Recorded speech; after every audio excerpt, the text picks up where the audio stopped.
Good morning students. आज हम chapter number 12 start करेंगे।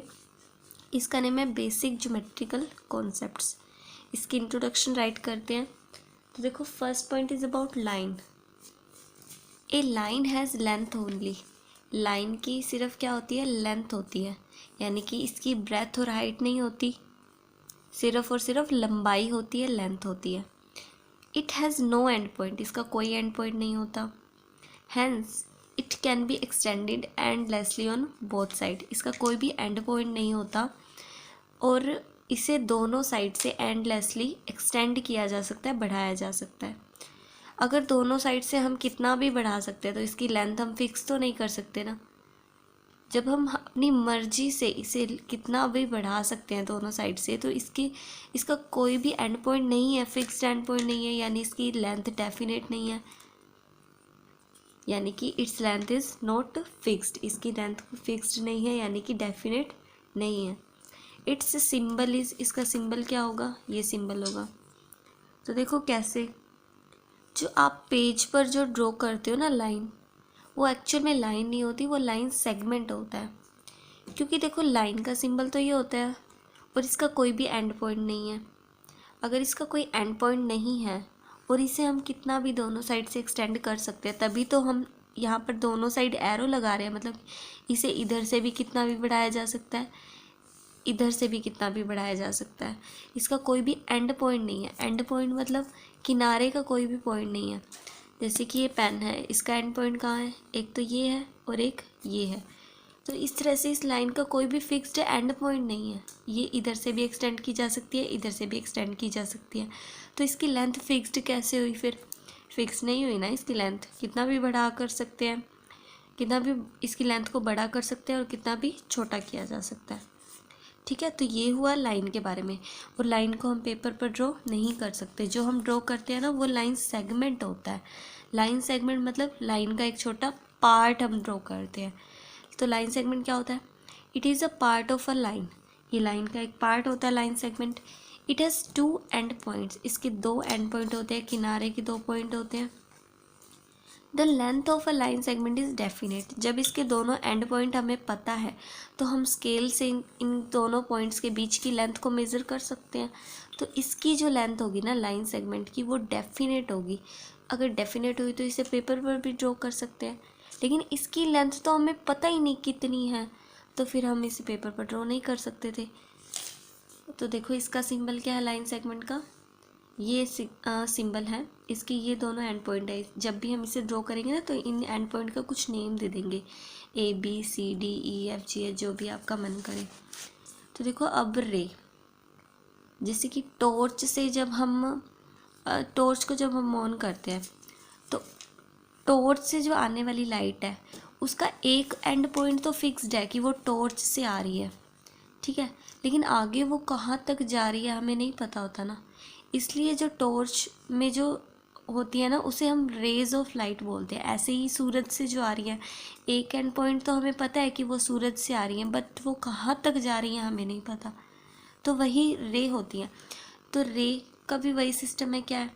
ए रे हैज़ वन एंड पॉइंट। रे का एक एंड पॉइंट होता है। जैसे कि सन से रेज आ रही हैं, यानी कि एक एंड पॉइंट तो सन है उनका, लेकिन आगे कहाँ तक जाएंगी हमें क्या पता। तो ए रे हैज़ वन एंड पॉइंट। जो भी रे होगी उसका एक एंड पॉइंट होगा। It can be extended on one side. इसलिए सिर्फ इसे एक ही साइड में एक्सटेंड कर सकते हैं। तो देखो, जैसे रे का सिंबल देखो, ये सिंबल है। एक पॉइंट तो इसका फिक्स्ड है कि कहाँ से आ रही है हमें पता चल जाएगा, लेकिन ये आगे कहाँ तक जा रही है हमें नहीं पता, इसलिए हम यहाँ एरो लगा देते हैं। तो जब हमें पता ही नहीं ये कहाँ तक जा रही है, ठीक है, तो फिर हम इसकी लेंथ कैसे मेज़र कर लेंगे? यहाँ से आप स्टार्ट तो हो जाओगे लेंथ मेज़र करना, लेकिन कहाँ तक जाओगे हमें पता ही नहीं। जब ये जा कहाँ तक रही है, तो इसकी लेंथ भी फिक्स्ड नहीं है। फिक्स्ड होती तो हम मेज़र कर लेते, ठीक है। So A has only one end point. It can be extended on one side and it has no fixed length. इसकी लेंथ फिक्स नहीं होती और इसे एक ही साइड से बढ़ाया जा सकता है। ये पॉइंट तो फिक्स हो गया। अब इसे ना तो इस साइड से बढ़ा सकते, लेकिन हम इसकी जो लेंथ है ना, उसे इस साइड से बढ़ा सकते हैं, क्योंकि यहाँ पर क्या लगा हुआ है? एरो। तो रे का सिंबल क्या हुआ, ये सिंबल हो गया इसका। एक एंड पॉइंट तो फिक्स्ड है और इससे दूसरे पॉइंट से हम इस तरह से आगे एंडलेसली बढ़ा सकते हैं। अब नेक्स्ट देखो एंगल के बारे में। टू रेज और line segment with the common and point form an angle. जब भी किन्हीं दो रे या लाइन सेगमेंट्स का जब एक कॉमन एंड पॉइंट होता है ना, तो वहाँ पर क्या बनता है, एंगल बनता है। जैसे कि यहाँ पर दो रे हैं, एक तो ओ बी रे जिसका एंड पॉइंट ओ है और एक ओ ए रे है। तो दो रे या लाइन सेगमेंट का जब कॉमन एंड पॉइंट होता है, देखो ओ बी और ओ ए का यही सेम एंड पॉइंट है ना, कॉमन है, तो यहाँ पर इन दोनों के बीच में क्या बनेगा, एंगल बनेगा। ओ ए रे को बोलेंगे आर्म और इस ओ बी को बोलेंगे आर्म, ठीक है, ये दोनों तो आर्म हो गई और इस पॉइंट को हम नाम देंगे वर्टेक्स, ठीक है। इसे डिटेल से हम स्टडी करेंगे एक्सरसाइज में, तो आपको चिंता करने की ज़रूरत नहीं है, बस इतना याद रखो, जब भी दो रे या लाइन सेगमेंट का कॉमन एंड पॉइंट होता है, यानी कि एक ही पॉइंट से वो स्टार्ट हो रही हैं, ऐसे बोल सकते हैं, तो उनके बीच में क्या बनेगा, एंगल। तो ये जो दो रे होती है ना, तो हम इन्हें आर्म बोलते हैं फिर, ठीक है, ये आर्म है और इस एंड पॉइंट को, कॉमन एंड पॉइंट को हम नाम देंगे वर्टेक्स का, ठीक है। अब हम पढ़ते हैं काइंड ऑफ एंगल कि कितने टाइप ऑफ एंगल हैं। अब देखो फर्स्ट एंगल जो है वो है एक्यूट एंगल।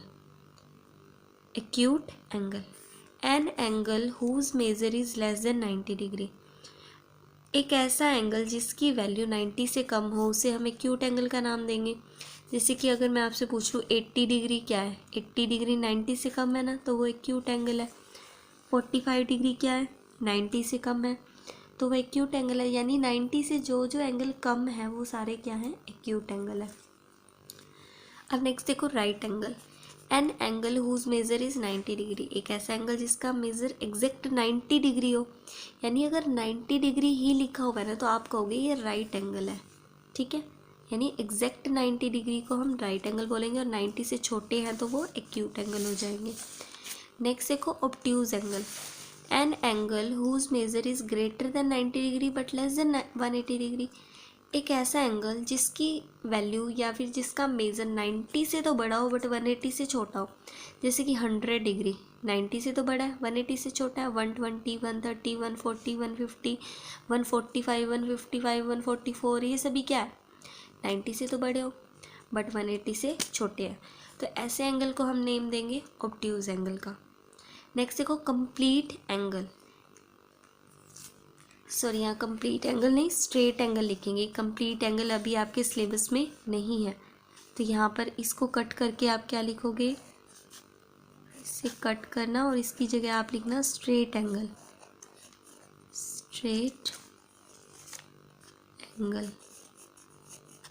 यहाँ पर क्या लिखोगे, स्ट्रेट एंगल, क्योंकि कंप्लीट एंगल अभी आपके सिलेबस में नहीं है।